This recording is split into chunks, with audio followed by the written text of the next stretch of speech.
Assalamualaikum warahmatullahi wabarakatuh.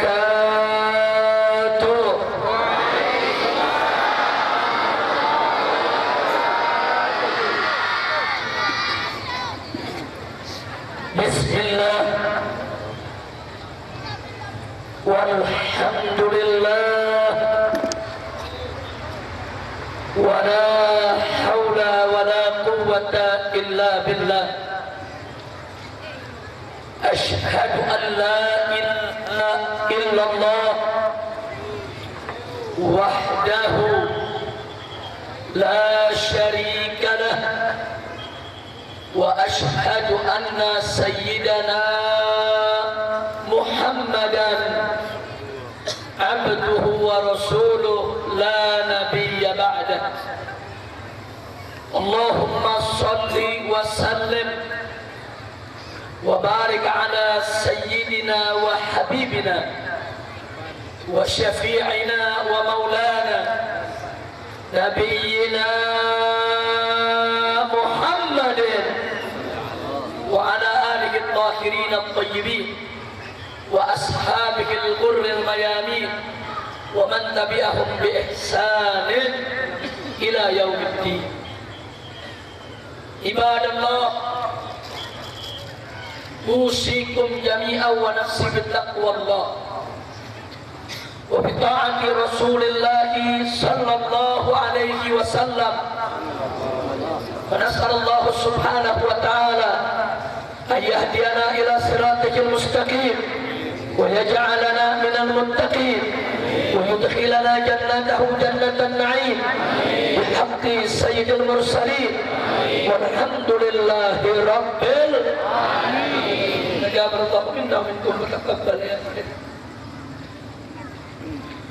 Kepada para habaib, para alim ulama, para asatidah, para tuan-tuan guru yang sama kita cintai dan sama kita muliakan, dan selalu kita doakan semoga segenap tuan-tuan guru kita yang mulia senantiasa mendapatkan kekuatan istiqamah di jalan Allah, diberkahi setiap langkah perjuangan dakwahnya, diberikan kemenangan dari dunia hingga akhiratnya.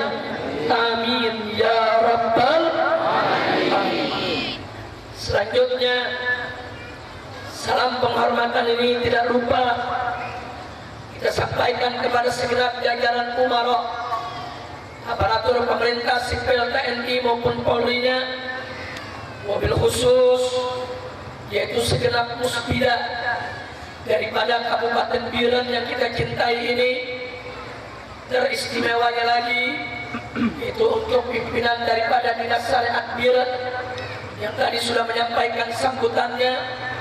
Kita doakan semoga segenap aparatur pemerintah yang ada di Biren ini khususnya dan Aceh pada umumnya senantiasa mendapatkan limpahan taufik dan hidayah, sehingga mereka menjadi pemimpin-pemimpin yang beriman dan bertakwa, yang cinta taat kepada Allah dan Rasul-Nya, yang cinta kepada negeri dan rakyatnya, sehingga mendapatkan kebahagiaan dari dunia hingga akhiratnya. Amin ya rabbal alamin. Ahiba'il kiram, akhirnya salam penghormatan ini saya sampaikan kepada segenap panitia penyelenggara yang telah bekerja keras untuk mensukseskan acara ini, mengorbankan tenaga, waktu, pikiran, dan apa-apa yang mereka miliki, termasuk seluruh pihak yang telah ikut membantu kelancaran acara ini. Kita doakan semoga semuanya mendapatkan ganjaran pahala yang berlipat ganda dari Allah, memudahkan segala urusannya, dilapangkan segala kesempitannya, membahagiakan dunia dan akhiratnya. Amin ya rabbal alamin. Dan akhirnya secara sangat-sangat istimewa, salam penghormatan ini saya sampaikan kepada seluruh kaum bapak, kaum ibu, para pemuda, para pemudi, kaum muslimin dan muslimat rahimakumullah. Mudah-mudahan hadirnya kita di tempat ini pada malam hari ini menjadi penyebab turunnya rahmat dan barakah dari Allah. Dan tidaklah kita meninggalkan tempat ini kembali ke rumah kecuali insya Allah dosa-dosa dan kesalahan kita semua diampuni oleh Allah Subhanahu wa taala. Amin ya rabbal alamin. Ibadallah, saya mendapat satu kehormatan yang luar biasa pada malam hari ini bisa hadir bersilaturahmi dengan seluruh saudara-saudara saya dari masyarakat Aceh, wabil khusus masyarakat yang ada di Biren ini. Saya datang tidak sendiri, saya didampingi oleh beberapa kawan-kawan seperjuangan. Di sebelah kanan saya Al-Habib Muhsin bin Ahmad Al-Attas. Beliau adalah salah seorang ketua Dewan Pimpinan Pusat Front Pembela Islam yang membidangi dakwah Islam. Kemudian masih ada di sebelah kiri saya, beliau adalah Kiai Haji Ahmad Sobri Lubis selaku Sekretaris Jenderal Dewan Pimpinan Pusat Front Pembela Islam. Di sebelah beliau masih ada Kiai Haji Asy-Syaikh Misbahul Anam At-Tijani. Beliau adalah Sekretaris Majelis Syuro Dewan Pimpinan Pusat Front Pembela Islam. Dan persis duduk di sebelah kanan saya itu Muhtaramul Mukarram. Beliau adalah Tuan Guru Tengku Muslim selaku Ketua Tanfidhi Dewan Pimpinan Daerah Front Pembela Islam Provinsi Nanggro Aceh Darussalam. Dan alhamdulillah di belakang kita masih banyak kawan-kawan seperjuangan yang lainnya. Mudah-mudahan kehadiran kami di tempat ini akan bisa lebih memperkuat ukhuwah Islamiyah yang ada di antara kita semua dan lebih bisa mendorong untuk perjuangan penegakan syariat Islam khususnya di bumi Nanggro Aceh Darussalam. Mudah-mudahan Allah memberkahi kita semua. Amin ya rabbal alamin. Ibadallah, sebagaimana sama kita maklumi, malam ini kita kumpul di tempat ini dalam rangka tabligh akbar peringatan Maulid Nabi besar Muhammad sallallahu alaihi wasallam.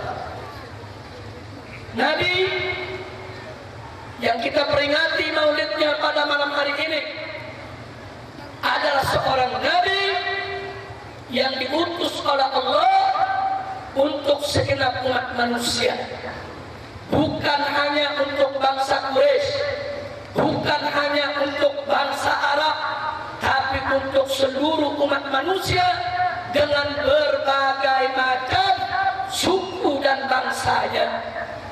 Itulah karenanya Allah firmankan dalam Al-Qur'anul Karim, faqala ta'ala wa ma arsalnaka illa kafatan linnas basyiran wa nadhira. Tidaklah kami utus engkau ya Muhammad, kata Allah, tidak kami utus engkau ya Muhammad, melainkan untuk segenap umat manusia sebagai pembawa kabar gembira sekaligus sebagai pemberi peringatan. Nabi yang pada malam hari ini kita peringati hari kelahirannya adalah seorang nabi yang diutus oleh Allah Subhanahu wa ta'ala sebagai rahmat untuk semesta alam. Arti semesta alam, semua makhluk yang diciptakan oleh Allah Subhanahu wa ta'ala. Disebut rahmat untuk semesta alam berarti bahwa Nabi diutus oleh Allah untuk menebarkan rahmat bukan hanya untuk umat manusia, tapi juga untuk bangsa malaikatnya, bangsa jinnya, bahkan untuk tumbuhan dan binatang sekalipun sudah. Oleh karena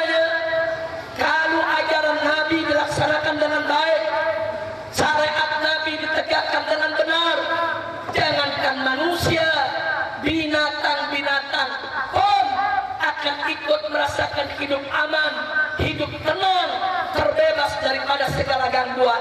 Bagaimana dengan manusia, saudara? Itulah karenanya Allah nyatakan dalam Al-Quran, faqala ta'ala wa ma arsalnaka illa rahmatan lil alamin.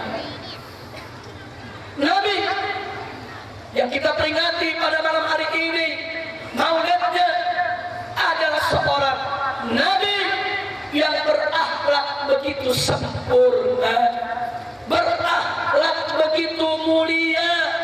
Kesempurnaan akhlaknya diberikan kesaksian langsung oleh Allah Subhanahu wa taala.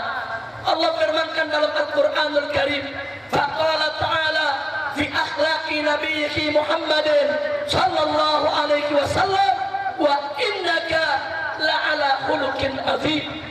Sesungguhnya engkau ya Muhammad betul-betul berada di atas akhlak yang agung, akhlak yang luhur, akhlak yang sangat luar biasa. Kesempurnaan akhlak Nabi tadi telah menjadikan Nabi sebagai suri tauladan yang sempurna untuk umatnya. Tapi sayang, sejuta sayang, tidak setiap umat Nabi rela menjadikan Nabi sebagai suri tauladannya.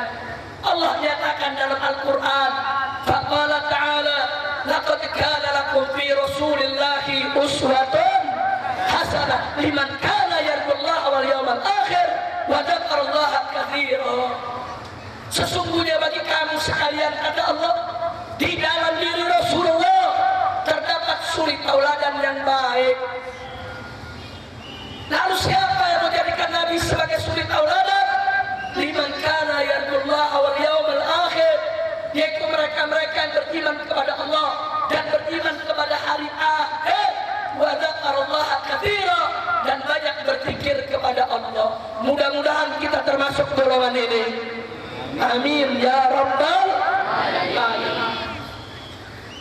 Nabi yang kita peringati pada malam hari ini kelahirannya adalah seorang Nabi yang wajib untuk ditaati oleh umat Islam. Wajib. Allah katakan dalam Al-Quran, faqala ta'ala ya ayyuhalladzina amanu atiiullah wa atiiur rasul. Hai orang-orang yang beriman, taatilah oleh kamu sekalian Allah dan taatilah Rasulullah. Tidak ada kompromi. Siapapun yang mengaku Islam, siapapun yang mengaku beriman kepada Allah, maka wajib untuk menjalankan segala petunjuk Nabi, saudara.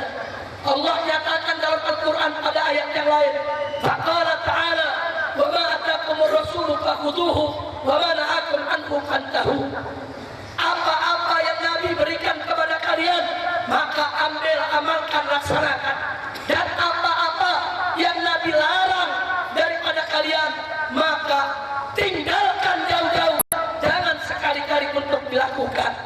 Karena ya saudara, apa saja yang datang dari Nabi wajib untuk kita jadikan sebagai pedoman kita. Yang diperintah Nabi wajib kita laksanakan, yang dilarang Nabi wajib untuk kita tinggalkan. Nabi yang kita peringati maulidnya pada malam hari ini adalah seorang Nabi yang mengikutinya berarti merupakan tanda cinta kepada Allah. Bahkan ikut Nabi yang satu ini merupakan syarat mutlak untuk mendapatkan cintanya Allah. Jangan mimpi Allah cinta kita kalau kita tidak taat Nabi yang satu ini, saudara. Jangan mimpi kita bisa mendapatkan cinta Allah kalau kita tidak tunduk kepada ajaran Nabi yang satu ini, saudara. Allah firmankan dalam Al-Quranul Karim, faqala ta'ala qul in kuntum tuhibbunallah fattabi'uni yuhibbukumullah.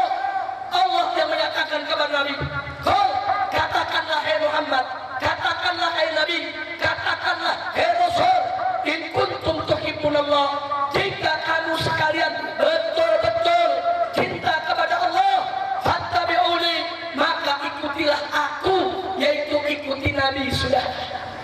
yuhibbukumullah, niscaya jika kamu sekalian mengikutiku, mengikuti Nabi, yuhibbukumullah, niscaya Allah pasti akan cinta kepada kamu sekalian. Jadi sengaja dalam pembukaan ceramah ini saya tekankan terlebih dahulu tentang siapa Nabi yang kita peringati maulidnya pada malam hari ini. Sudah ada Nabi yang kita peringati maulidnya pada malam hari ini bukan manusia biasa, basyarun lakal basyari, manusia tapi tidak seperti manusia lainnya, manusia yang dimuliakan oleh Allah, manusia yang dipelihara oleh Allah, manusia yang disucikan oleh Allah, manusia yang dilindungi oleh Allah daripada segala kesalahan dan dosa, manusia yang diberikan mukjizat oleh Allah, manusia yang diberikan wahyu oleh Allah, manusia yang diturunkan kepadanya kitab suci. Siapa dia? Dialah Sayyidul Anbiya wal Mursalin, Nabi kita tercinta Sayyiduna Muhammad sallallahu alaihi wasallam.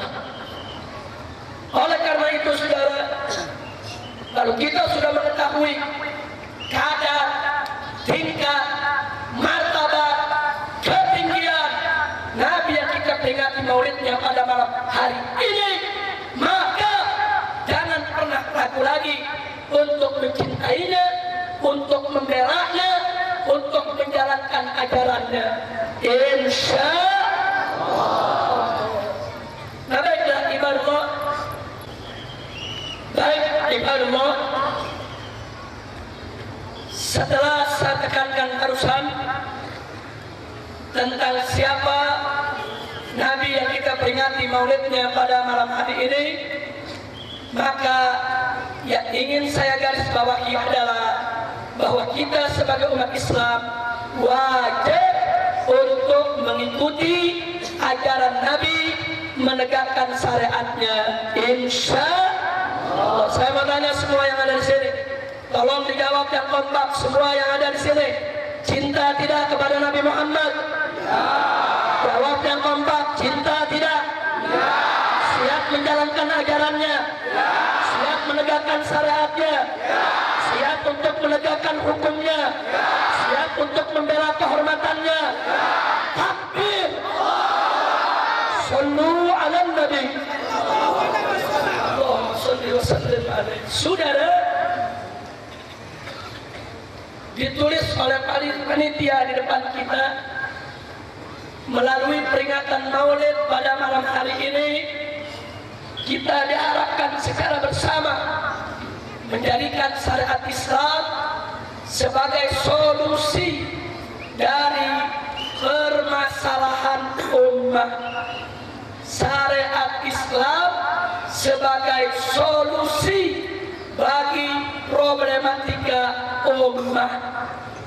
Malam ini akan kita rinci satu persatu untuk meyakinkan bahwa syariat Islam betul-betul merupakan solusi daripada setiap problem umat Islam, dan mudah-mudahan itu bisa menjadi pedoman bagi kita semua. Amin. Baik saudara, kita mulai bicara tentang syariat Islam.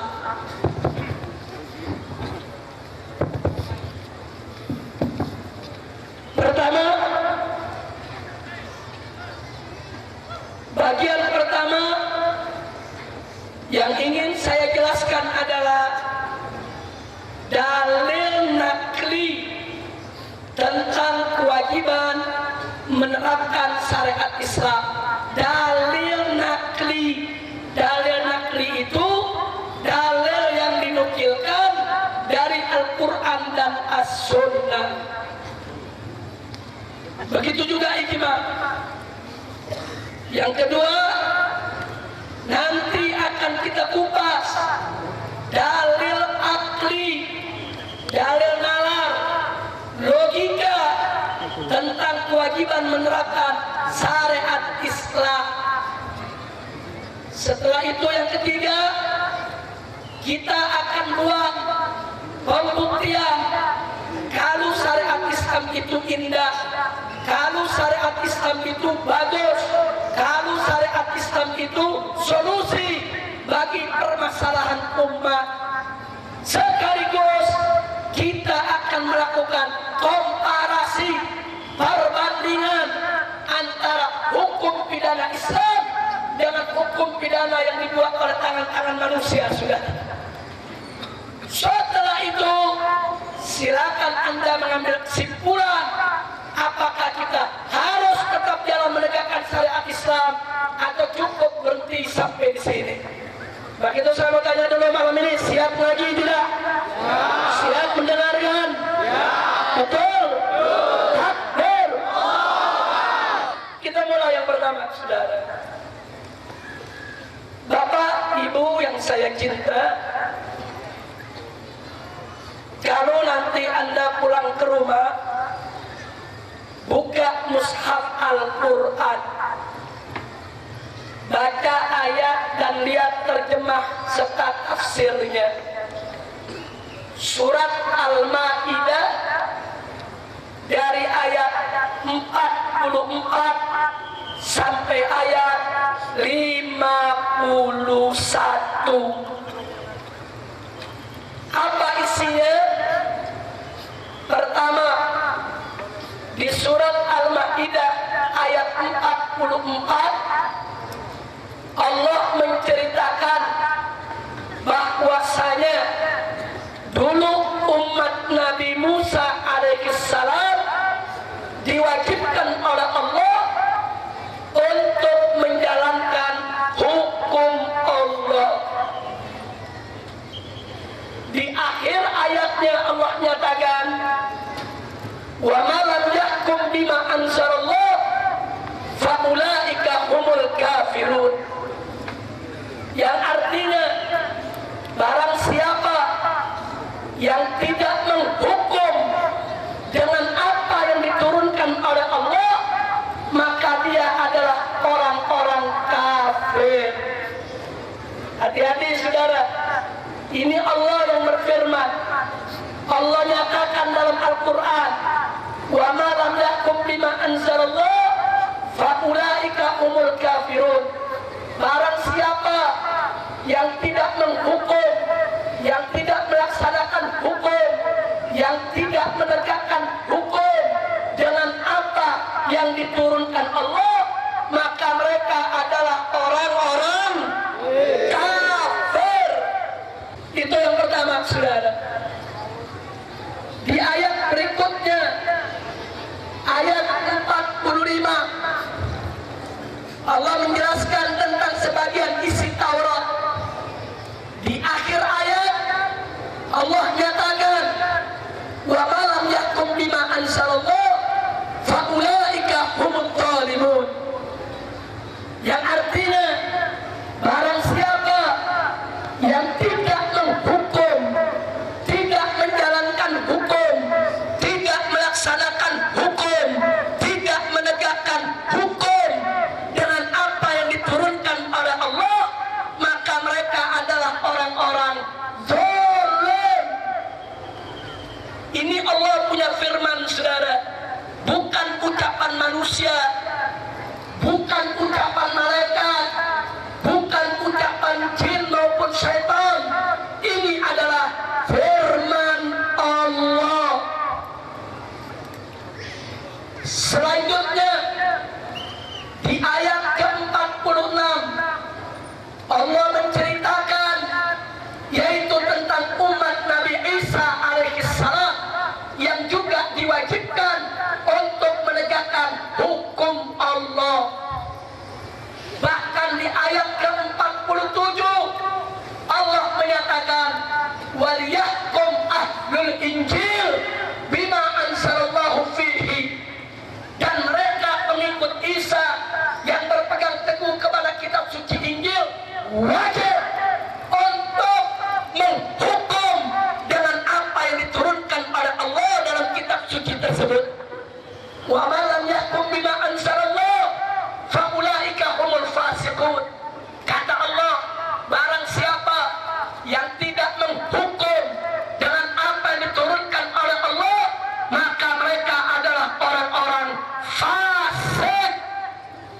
Luar biasa, saudara. Jadi dalam 4 ayat tadi, surat Al-Maidah 44, 45, 46, 47, Allah memberikan pernyataan barang siapa yang tidak menegakkan hukum Allah, yang tidak menjalankan hukum Allah, yang menolak hukum Allah, maka mereka kafir, zalim, fasik. Ini pernyataan Allah, saudara. Jadi saya mau tanya semua yang hadir sini, berdasarkan Al-Quran, orang yang menolak hukum Allah, menolak syariat Allah, menolak aturan Allah, mereka adalah mereka adalah mereka adalah Saya mau tanya masyarakat Biren, mau jadi orang kafir tidak? Mau jadi orang zalim tidak? Mau jadi orang fasik tidak? Berarti kita tidak boleh menolak hukum Allah. Betul? Siap terima hukum Allah? Siap tegakkan hukum Allah? Takbir! Jadi hati-hati, saudara. Ini urusan hukum Allah, bukan urusan main-main. Ada yang nanya, Habib, kalau orang nolak syariat Islam, itu yang kafir yang bagaimana? Yang fasik yang bagaimana? Yang zalim yang bagaimana? Satu, kalau orang nggak menerapkan syariat Islam, kita tanya, kenapa kau tidak menegakkan syariat Islam? Dia jawab, karena syariat Islam tidak adil, karena syariat Islam sudah kadaluarsa, karena syariat Islam itu sudah tidak relevan, karena syariat Islam sudah tidak cocok dengan zaman ini. Sepakat ulama, orang tersebut murtad, kafir, keluar dari Islam, sudah kafir. Nggak ada ulama berbeda, saudara. Dia sudah menghina hukum Allah, dia sudah melecehkan hukum Allah. Siapa melecehkan hukum Allah, murtad, kafir, keluar dari Islam. Kira-kira jelas tidak? Yang kedua, ada orang yang menegakkan hukum Allah. Kita tanya, kenapa Anda tidak mau menegakkan hukum Allah?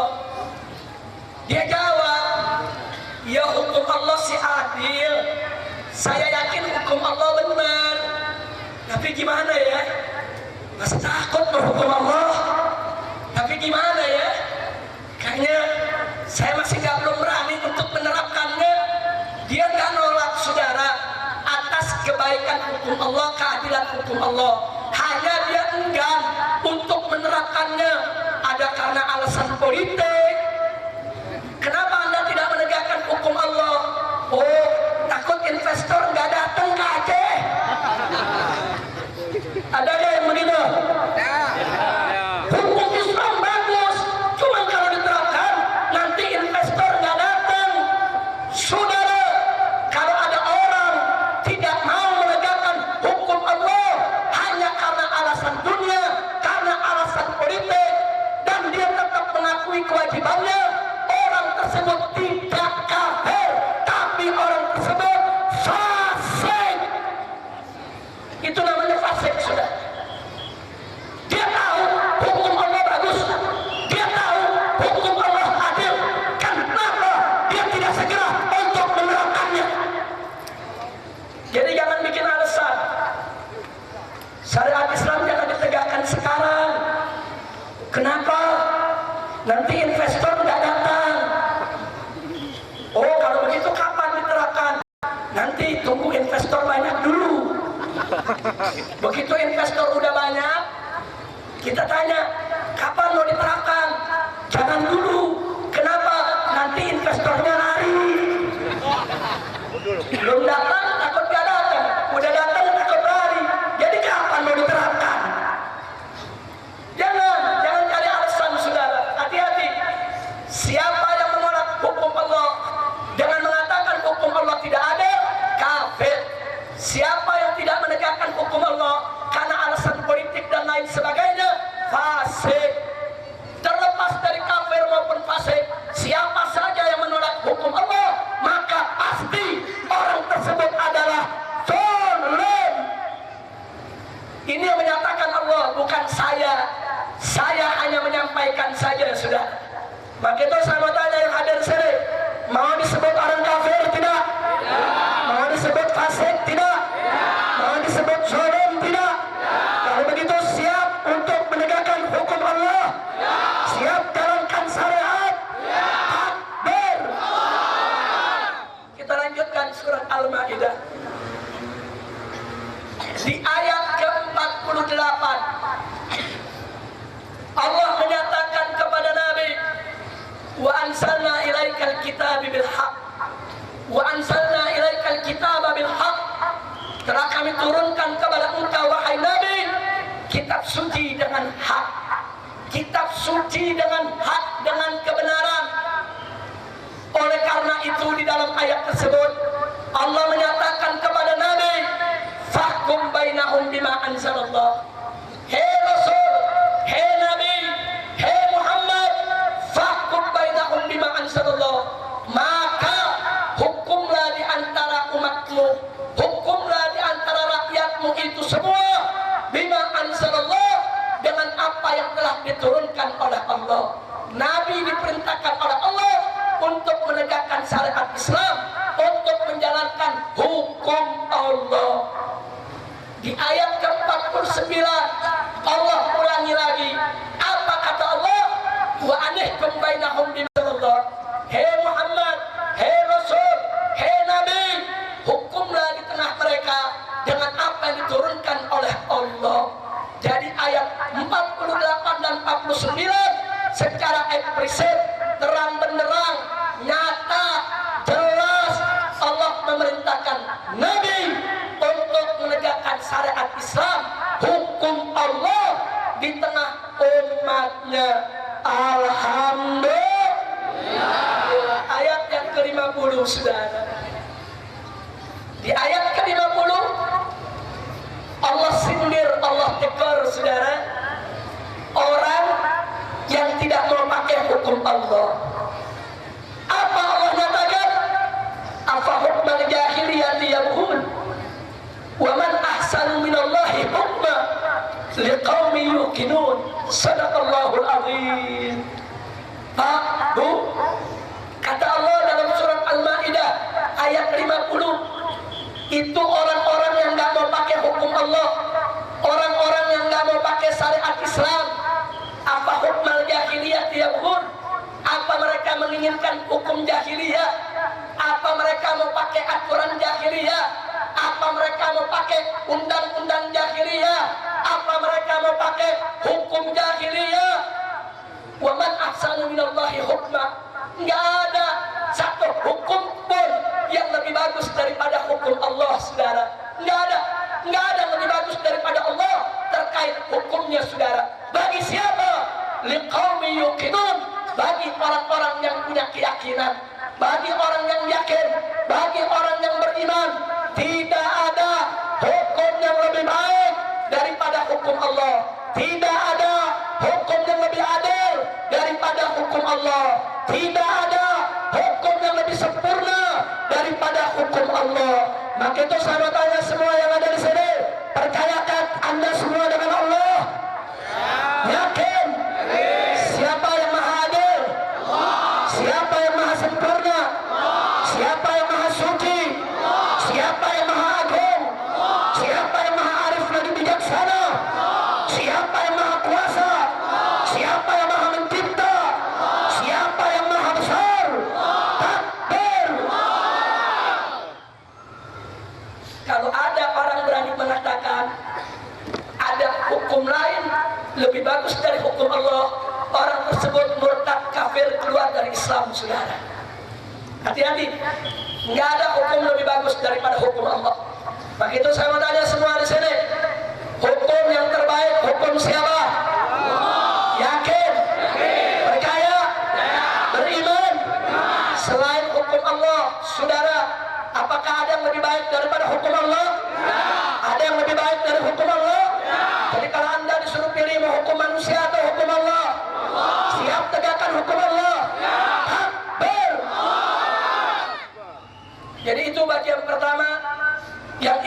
sampaikan untuk menandaskan, menegaskan bahwa hukum Allah wajib untuk ditegakkan dalam kehidupan manusia, saudara.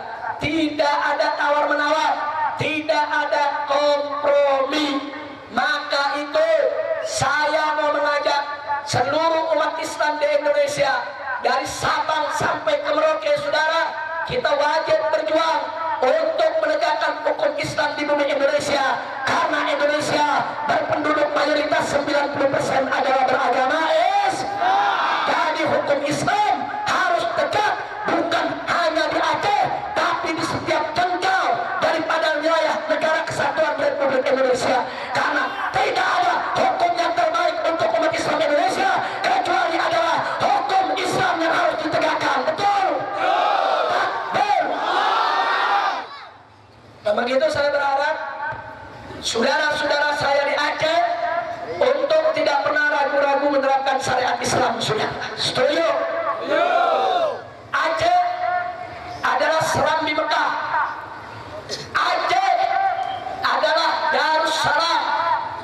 Aceh adalah pintu gerbang masuknya Islam di Nusantara. Aceh adalah abang tertua dari bangsa Indonesia.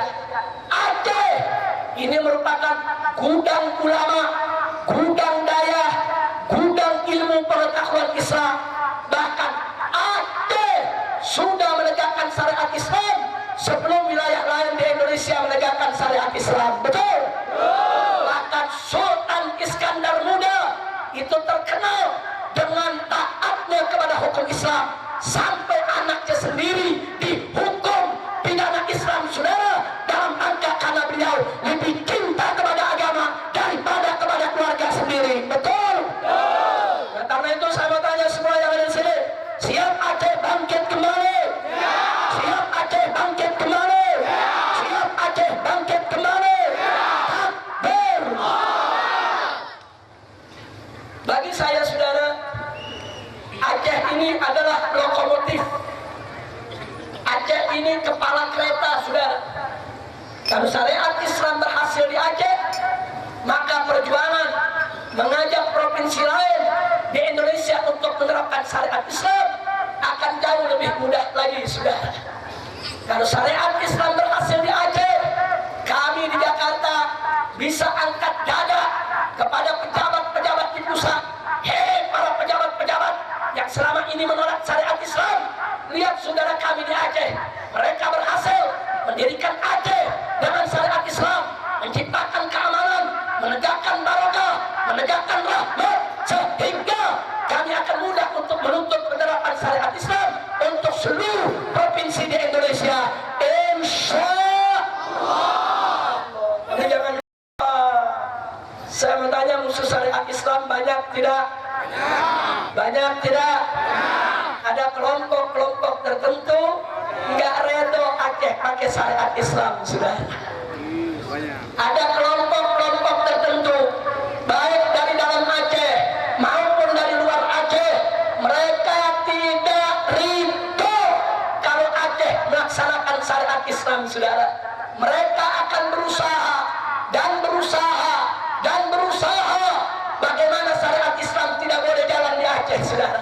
Sehingga kalau syariat Islam gagal di Aceh, syariat Islam tidak berjalan di Aceh, maka pejabat-pejabat di Jakarta, pejabat-pejabat di pusat, orang-orang sekuler, orang-orang liberal, mereka yang akan angkat dada, akan menolak penerapan syariat Islam di provinsi lain, dan mengatakan Aceh saja yang Islamnya kuat gagal, Aceh saja yang gudang ulama gagal, Aceh saja yang serambi Mekah gagal, apalagi provinsi lain, saudara. Maka itu saya mau tanya, cara mereka licik tidak? Jahat tidak? Siap lawan mereka? Siap tegakkan syariat Islam? Takbir. Masya Allah, saudara, ini perjuangan, ini pertempuran kita antara umat Islam dengan kelompok liberal, antara umat Islam dengan kelompok sekuler, saudara. Oh, mereka banyak pakai alasan, jangan terapkan syariat Islam dulu, nanti investor tidak datang.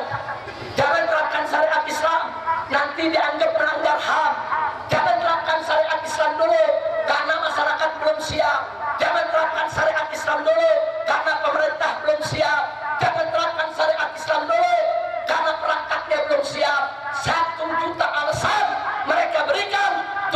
semuanya hanya untuk menolak syariat Islam, saudara. Maka itu saya ajak umat Islam, jangan tertipu, jangan mau dibohongi. Manakala umat Islam di mana-mana sudah beriman kepada Allah dan Rasulnya, berarti mereka sudah siap untuk menegakkan syariat yang dibawa oleh Nabi Muhammad. Betul? Siap tegakkan syariat Islam? Siap jalankan syariat Islam? Takbir! Jangan terpengaruh dengan berita televisi, saudara. Di Aceh ada hukum cambuk, dijalankan di Biren. Oh, di Jakarta rame, yang pro, yang kontra, yang marah-marah, yang mencaci maki. Jangan Anda dengarkan. Itu yang diwawancarai, saudara, profesor-profesor liberal, tokoh-tokoh liberal yang bisanya hanya mengkritisi dan menolak syariat Islam, saudara. Mana ada habib, kiai, tuan guru yang pro syariat Islam, mereka tanya pendapatnya? Tidak ada. Yang mereka undang orang yang anti syariat. Bagaimana menurut Anda pelaksanaan cambuk di Biren? Oh, si profesor mengatakan itu tidak manusiawi. Yang satu lagi mengatakan, oh itu sudah kadaluarsa. Kan begitu, saudara. Kenapa? Karena yang ditanya oleh mereka profesor-profesor liberal, profesor-profesor sekuler, profesor-profesor yang memang anti syariat Islam. Betul? Suruh tanya ke Habib, tanya ke Kiai, tanya ke ulama daya, Habib Rizik, bagaimana hukum cambuk di Biren? Pasti saya jawab, bagus. Mana masih kurang? Kenapa? Buru-buru laksanain rajam. Betul? Betul? Takbir! Maka itu saya bertanya umat Islam di Biren, siap tegakkan syariat Islam? Dimaki-maki orang se-Indonesia, tetap jalan tidak? Tetap maju tidak? Tetap berjuang tidak? Takbir! Orang Aceh nggak pernah nyerah. Betul? Dari zaman Belanda datang tiada hari tanpa perang. Betul? Orang Aceh nggak pernah nyerah sama penjajah. Betul? Orang Aceh akan selalu melawan kezaliman. Betul? Orang Aceh tidak terima dijajah oleh orang kafir. Betul? Takbir! Jadi sekarang orang Aceh akan diuji lagi, saudara. Maka itu saya datang kemari.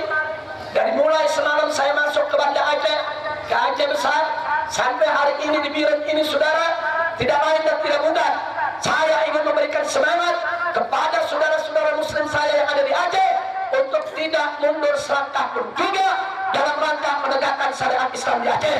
Aceh harus jadi Serambi Mekah yang sesungguhnya. Aceh harus jadi Darussalam yang sesungguhnya. Aceh harus betul-betul menjadi pintu gerbang Islam Nusantara yang sebenarnya. Insyaallah. Begitu sekali lagi saya tanya, siap tidak tegakkan syariat Islam? Siap tidak tegakkan syariat Islam? Takbir. Sekarang bagian kedua. Kenapa sih syariat Islam mesti ditegakkan? Tadi sudah ada dalilnya dari Allah dan Rasulnya. Betul? Nah sekarang mau dalil secara akal. Baik saudara, cukup dua saja saya berikan. Pertama, logika kepemilikan. Kedua, logika penciptaan. Atau kita balik, kita mulai dari penciptaan. Saya mau tanya semua yang hadir di sini, jawab yang kompak. Siapa yang menciptakan kita? Allah. Siapa yang memiliki kita? Allah. Allah itu Rabbul Alamin. Saudara, saya mau tanya Anda, kalau Anda memiliki satu barang, Anda berhak gak untuk kutak-katik barang tersebut, saudara? Anda yang punya barang, Anda bebas. Mau dibongkar, mau diriasi, mau dibersihkan, itu urusan Anda. Karena Anda yang punya hak, saudara. Begitu juga manusia. Manusia ini milik Allah. Terserah Allah. Allah mau bikin peraturan bagaimana, Allah mau bikin hukum bagaimana, Allah mau suruh kita bagaimana, karena kita adalah milik Allah. Betul? Betul? Saya mau tanya, kita milik pemerintah atau milik Allah? Milik tentara atau milik Allah? Milik Saudara, polisi atau Allah? Tentara atau Allah? Pemerintah atau Allah? Kalau polisi, tentara, pemerintah mengatur kita untuk melawan Allah, ikut jangan? Ikut jangan? Boleh saudara. Kita milik Allah. Allah punya hak untuk memberikan aturan apa saja kepada makhluk yang dimilikinya. Betul? Rumah punya kita. Dalam rumah ada istri dan anak kita. Karena kita yang punya rumah, kita yang jadi kepala keluarga, maka kita yang berhak buat aturan. Betul? Kita buat aturan untuk istri dan anak-anak kita. Apa boleh tetangga ikut-ikutan bikin aturan? Nggak boleh, saudara. Kita yang punya rumah, anak-anak kita, istri-istri kita, maka kita yang berhak buat aturannya. Betul? Sekarang saya mau tanya, yang punya manusia siapa? Yang punya bumi siapa? Yang punya langit siapa? Jadi yang paling berhak bikin aturan siapa? Berarti Allah berhak tidak buat aturan? Allah berhak tidak buat hukum? Allah berhak tidak buat undang-undang? Takbir! Jadi pakai logika, kita milik Allah, maka Allah punya hak untuk bikin aturan apa saja buat makhluknya. Betul? Yang kedua, masih soal logika penciptaan, barusan logika kepemilikan, saudara. Saya mau tanya Bapak Ibu yang saya cinta, kalau Anda beli televisi merek Sony, Anda dapat buku panduan. Betul? Buku panduannya merek apa? Sony juga, saudara. Di situ dijelasin bagaimana cara menyetel dan menyalakannya, bagaimana ngatur suaranya, bagaimana ngatur gambarnya. Kalau tidak ada suara, apa yang mesti diperbaiki, saudara? Semua diatur dalam buku panduan. Betul? Saya mau tanya, Anda punya televisi merek Sony, tapi panduannya merek Toshiba, kira-kira bisa gak? Bisa gak? Meleduk tuh TV, saudara. TV merek Sony, kita mau nyalakan pakai buku merek Toshiba, nyambung tidak? Nyambung tidak? Nggak nyambung, saudara. Baik, saya mau tanya lagi, Anda beli mobil Kijang, dapat buku panduan. Buku panduannya dari pabrik motor, saudara. Kira-kira bisa dipakai nggak? Bisa dipakai nggak? Nggak bisa. TV Sony, panduannya dari Sony. TV merek Toshiba, panduannya dari Toshiba. Betul? Punya mobil, panduannya dari pabrik mobil. Punya motor, panduannya dari pabrik motor. Betul? Kalau punya mobil, panduannya pakai panduan sepeda, bisa nggak? Nyungsep tuh mobil, saudara. Betul? Nah, sekarang begitu juga manusia. Saya mau tanya, manusia ada yang cipta tidak? Ada yang cipta tidak? Siapa menciptakan? Pabrik Sony bikin TV merek Sony, maka pabrik Sony yang paling tahu tentang barang buatannya, saudara. Apa keistimewaannya? Apa kekurangannya? Bagaimana mengoperasikannya? Bagaimana memperbaikinya, saudara? Kenapa? Karena dia yang buat, dia yang cipta, dia yang paling tahu barang buatannya. Betul? Begitu juga manusia. Manusia ciptaan siapa? Manusia ciptaan siapa? Jadi yang paling tahu tentang manusia siapa? Allah yang ciptakan manusia. Allah yang paling tahu apa kelebihan manusia, apa kekurangan manusia, apa penyakit manusia, apa jeleknya manusia, bagaimana cara memberikan manusia panduan supaya hidupnya bagus, dan bagaimana kalau hidupnya rusak supaya bisa diperbaiki. Allah yang menciptakan manusia, Allah yang paling tahu bagaimana mengoperasikan manusia secara baik. Betul? Untuk itu Allah berikan buku panduan, sudah. Allah berikan Al-Quran dan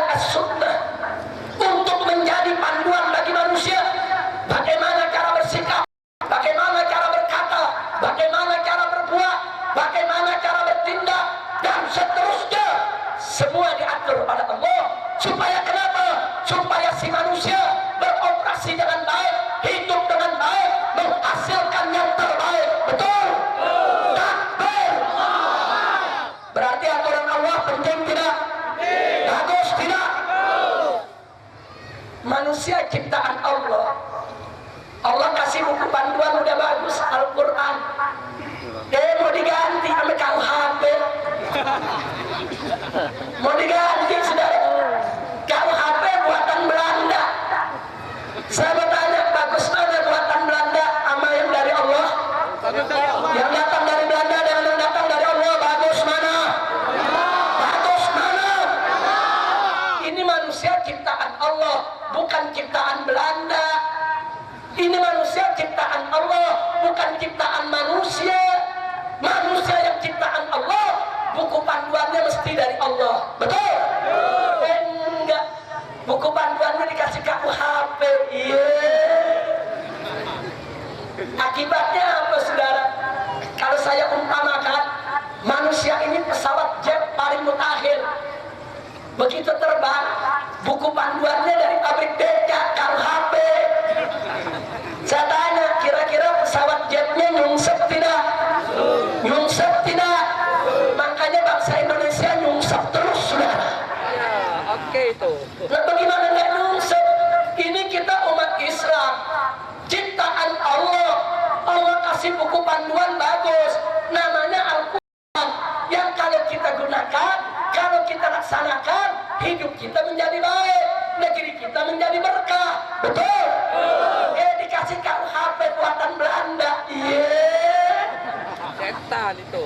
Kapal terbang mutakhir dikasih pedoman kepada pilotnya, pedoman becak, saudara. Kira-kira pesawatnya nyungsep ya? Nyungsep tidak? Makanya sekarang saya tanya, jujur, sekarang ini bangsa Indonesia nyungsep tidak? Nyungsep tidak? Ekonominya hancur tidak? Coba lihat, saudara. Kenapa? Karena kita salah pegang buku panduan, saudara. Nah, jadi secara logika, kalau Indonesia mau maju, tidak ada pilihan lain. Kita harus berpedoman kepada hukum Allah, syariat Islam. Karena kita manusia mulia, diciptakan oleh yang maha mulia. Allah memberikan panduan yang mulia juga, yaitu Al-Quranul Karim. Nah, itu sekali lagi saya mau tanya semua, siap berpedoman kepada Al-Quran? Siap berpedoman kepada hadis Nabi? Siap jalankan hukum Allah? Takbir. Kira-kira yang saya jelaskan malam ini jelas tidak? Terang tidak? Apa pantas manusia pakai undang-undang buatan manusia? Apa pantas manusia buat undang-undang bikinan polisi? Apa boleh manusia buat undang-undang bikinan tentara? Apa boleh manusia buat undang-undang dari bikinan pemerintah? Jadi kita mesti tunduk kepada hukum manusia atau hukum Allah? Siap tunduk kepada hukum Allah? Takbir. Alhamdulillah, makanya kepala dinas syariat Tengku Jamaluddin, supaya jangan ragu-ragu menegakkan syariat di Biren ini. Tidak ada urusan Jakarta mau bicara apa. Yang penting selama umat Islam di Biren mau tegakkan syariat Islam, tidak ada urusan Jakarta. Mereka akui mereka dapat pahala, mereka protes mereka yang berdosa. Yang penting Biren harus tegak syariat Islam. Setuju? Alhamdulillahirabbil alamin. Yang ketiga, muncul pertanyaan Tengku Jamaluddin, hukum Islam itu katanya indah. Indahnya di mana? Mencuri potong tangan. Orang berzina sudah merasakan hubungan intim dalam rumah tangga yang sah, pernikahan yang sah, dirajam sampai mati. Nyawa dibayar dengan nyawa. Indahnya di mana? Mau tahu? Mau. Kapan? Sekarang. Udah jam 12. Lanjut? Terus? Atau buat PR saja? Bulan depan saya datang lagi. Kok nggak boleh? Lanjut. Hari ini mesti selesai. mesti tuntas. Betul? Sampai pagi? Siap? Semua sampai pagi, belum pulang sendiri. Datar. Baik saudara, kita buktikan malam ini. Saya buktikan satu dulu. Kalau waktunya cukup, kita tambahin satu lagi. Setuju? Saya mulai dari kasus pembunuhan. Bagaimana cara menyelesaikan secara Islam? Bagaimana cara menyelesaikan dengan KUHP Made in Republik Indonesia? Setuju? Setuju? Baik, perhatikan baik-baik. Si A membunuh si B. Si A membunuh si B. Dalam hukum Islam, dalam negara yang menggunakan hukum Islam, maka si A yang membunuh ditangkap dan diperiksa, disidik, dibawa ke pengadilan, dibuktikan. Singkat cerita, pengadilan berhasil membuktikan bahwa si A betul membunuh si B dengan sengaja, bukan tidak sengaja. Lalu bagaimana? Hakim untuk mengambil putusan, hakim tidak boleh memvonis dulu. Hakim mesti panggil keluarga korban dulu. Keluarga si B dipanggil sudah. Keluarga B, pengadilan sudah membuktikan bahwa si A betul membunuh keluarga kalian. Sekarang kami ingin menjatuhkan sanksi hukum. Kami kembalikan kepada keluarga korban. Kalau kalian mau balas dendam, nyawa dibayar nyawa, sampaikan ke pengadilan. Biar pengadilan yang memvonis hukum mati. Jangan main hakim sendiri. Tapi kalau kalian mau memaafkan juga boleh. Silakan kalian maafkan, maka keluarga korban berhak mendapat kompensasi ganti rugi yang disebut diyatun nafas, nilainya 100 ekor unta, saudara. Andai kata 1 ekor unta 10 juta rupiah, 100 ekor unta, saudara, 1 miliar. Keluarga korban silakan musyawarah keluarga. Saya tanya, syariat Islam indah tidak? Indah. Keluarga korban musyawarah. Singkat cerita, saya kasih contoh pertama. Keluarga korban pilih nyawa, dibayar nyawa, sudah. Balik ke pengadilan, ditanya oleh hakim, bagaimana putusan keluarga korban? Keluarga korban menyampaikan, Tuan Hakim, setelah kami musyawarah, bagi kami ini masalah kehormatan keluarga. Nyawa harus dibayar dengan nyawa. Kami menuntut keadilan. Kami tidak butuh ganti rugi. Karena keluarga korban yang terbunuh, istrinya yang jadi janda, anaknya yang jadi yatim, kami sekeluarga yang akan tanggung. Kami tidak butuh ganti rugi. Kami masih mampu membiayai mereka. Bagi kami ini urusan kehormatan.